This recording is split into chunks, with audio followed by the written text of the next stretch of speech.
بسم اللہ الرحمن الرحیم۔ نومبر کا مہینہ پوری دنیا میں ایک خاص وجہ رکھتا ہے کہ ہمارا ورلڈ ڈائبٹیز ڈے جو ہے وہ نومبر میں ہے۔ تو آج ہم آپ کو جو ہے لیٹسٹ ٹیکنیک بتاتے ہیں، لیٹسٹ ریسرچ بتاتے ہیں۔ دیکھیں، دو چیزیں بہت اہم ہیں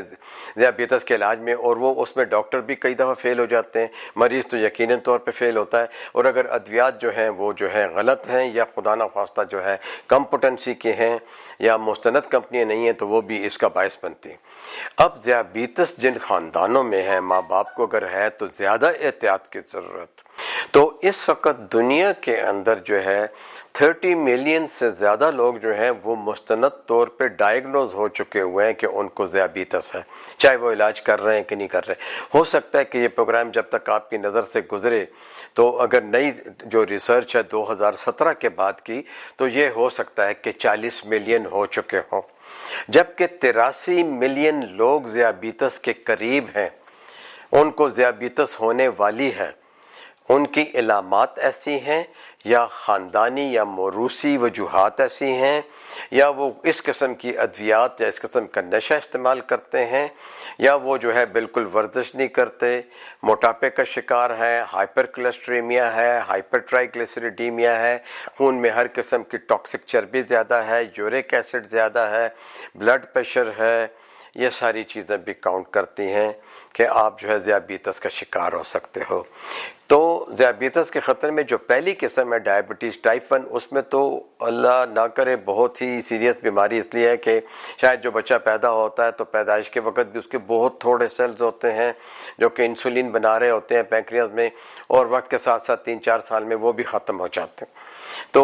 ڈائبٹیز ٹائپ 1 کو جس میں کہ صرف انسولین کی ضرورت ہوتی ہے، تو ٹائپ 2 ڈائبٹیز جو کہ آج کل بہت جلدی ہونے لگی، ایک زمانہ تھا کہ یہ 45 سال کے بعد ہوتی تھی، اب تو یہ 25 سال کے بعد ہونے لگی۔ تو ہم آج کل جو اس کی تعریف کرتے ہیں کہ ہر وہ شخص کے جس میں ہائپر گلائسیمیا ہے اور وہ 25 سال سے لے کے آگے عمر تک جو ہے کم از کم 60 یا 55 سال کا ہے، اسے ٹائپ 2 میچورٹی آنسٹ ڈائبٹیز ہوتی ہے۔ اور جو آخری عمر میں ہو جاتی ہے تو آپ کو پتہ ہے خون کی رگیں تنگ ہوتی ہیں، بلڈ پریشر ہو چکا ہوتا ہے، شوگر ہو چکا ہوتا ہے،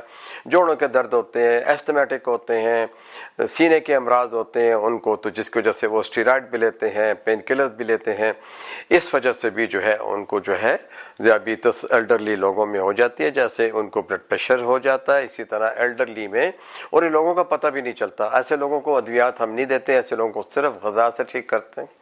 تو جب غذا کی بات ہو گئی تو آپ کو بتاتا چلوں کہ اب تک پوری دنیا میں 2 مستند علاج ذیابیطس کے ہیں، چاہے شروع کی ذیابیطس ہو، لیٹ عمر کی ہو، درمیانی عمر کی ہو، کہ پوری دنیا میں 2 ہی چیزیں ہیں جو کہ ہر قسم کی ذیابیطس میں مفید ہیں اور ان کا دوائیوں سے کوئی تعلق نہیں ہے، آپ اسے اچھے طریقے سے جانتے ہیں۔ وہ 2 چیزیں آپ کے ہاتھ میں ہیں، ایک ہے ورزش، ایک ہے غذا۔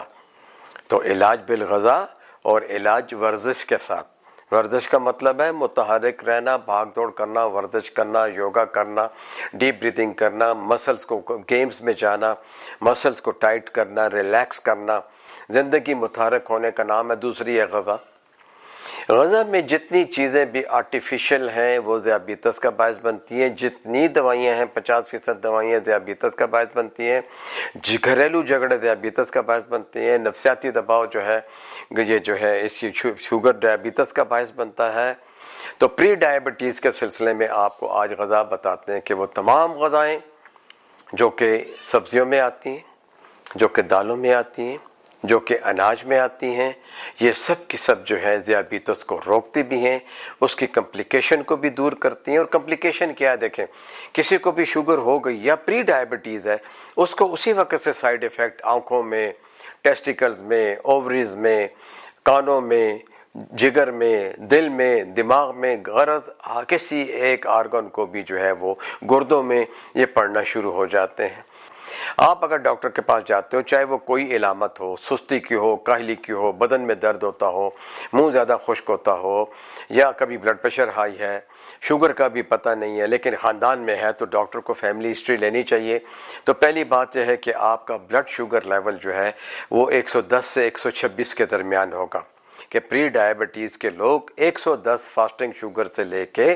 126 تک شوگر جو ہے اس سے کم، 126 سے کم اور 110 کے لے کے 125 کے درمیان ہو اس کو، اور یہ 2-3 دفعہ ایسا ہو جائے تو پھر آپ اس کو پری ڈائبٹیز اے کر دیں گے یا 1 کر دیں گے۔ اب آپ نے اس کو ناشتہ دینا ہے، پورا ناشتہ جو وہ کرتا ہے چائے کے ساتھ ڈب روٹی کے 2 پیس اس نے لے لیے، یا کوئی لیگیومز لے لیے، کوئی چھوٹا سا اناج لے لیا ساتھ میں، یا 1 بوٹی گوشت کی یا چکن کی لے لی، یا اس نے صبح سیلڈ کھاتا ہے، دہی کھاتا ہے، جو اچھی عادات ہے، اگر جو بھی وہ ناشتہ پورا کرتا ہے وہ پورا کرے گا، اور 2 سے لے کے 3 گھنٹے کے درمیان میں وہ دوبارہ ٹیسٹ کرے گا۔ وہ ٹیسٹ جو ہوگا وہ ہمیں بتائے گا کہ وہ کتنا ہونا چاہیے۔ تو وہ جو ہے وہ جب بھی 160 تک جائے گا تو پوسٹ میل جو ہے 160، 170، 180 یہ پری ڈائبٹیز میں آئے گا۔ ہم اس میں لچک دے رہے ہیں، اس کا مارجن وائٹ کر رہے ہیں، اس کو پھیلا رہے ہیں، کیونکہ ایسا بھی نہ ہو کہ 70 سال کا بوڑھی ہو عورت یا بوڑھا ہو، بہت محترم ہے ہمارے لیے وہ، تو اس میں ہم کہیں نہیں جی 100 پہ لاؤ فاسٹنگ، اور یہ جو رینڈم 130 سے 120 پہ لاؤ، اس میں ان کو ہائپو ہونے کا خطرہ ہوگا۔ بوڑھے لوگ کبھی کم کھاتے ہیں، کبھی زیادہ کھاتے ہیں، پانی کم پیتے ہیں، کبھی خفا ہو جاتے ہیں، ڈپریشن میں ہوتے ہیں، ان میں ہمیں ذرا لچک دینی پڑتی۔ تو اس کے بچاؤ کے لیے آپ نے جو کرنا ہے وہ ہے اناج، ہر قسم کا چھلکے والا اناج۔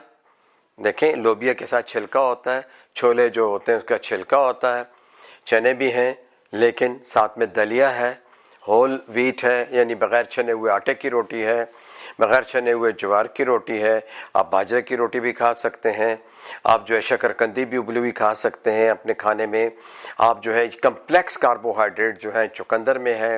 شلجم میں ہے، یہ آپ لے سکتے ہیں۔ آلو کا شوربہ بھی لے سکتے ہیں، زیادہ آلو نہ کھائیے، پوٹیٹوز نہیں کھائیے، صرف آلو جو ابلا ہوا ہوتا ہے یا ترکاری میں پکا ہوتا ہے گوشت کے ساتھ یا قیمے کے ساتھ وہ آپ کھا سکتے ہیں۔